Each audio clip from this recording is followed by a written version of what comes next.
পারবে কেমন? আদম তো ভুলে গেছে। আদম আলাইহিস সালাম কি করছে? ভুলে গেছে। ভুল করে তিনি খেয়ে ফেললেন। শয়তানের ওয়াসওয়াসায় পড়ে শুধু আদমই খান নাই, হাওয়াও খেলেন আলাইহিমাস সালাম। খাওয়ার সাথে সাথে ওনাদের জান্নাতের পোশাকগুলো খুলতে আরম্ভ করলো, নেকেড হতে শুরু করলেন। আদম আর হাওয়া দুইজনে কি হতে শুরু করলেন? উলঙ্গ হতে শুরু করলেন। গায়ের মধ্যে আর জামা নাই।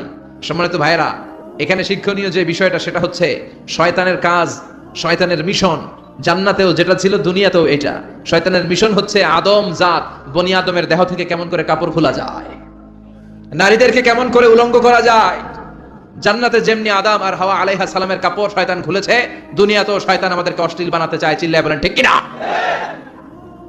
এজন্য আমার মায়েরা, আমার বোনেরা, যাদের কানে আমার মাইকের আওয়াজ যায়, খবরদার, শয়তানের এই ওয়াসওয়াসায় ফাঁদে পা দেয়া যাবে না। শয়তান চেয়েছে জান্নাতে কেমন করে মা হাওয়ার কাপড় খুলে ফেলা যায়, দুনিয়াতেও শয়তান চায় কেমন করে আপনাদেরকে নেকেড বানানো যায়। ঠিক কিনা? বাংলাদেশে নারীদের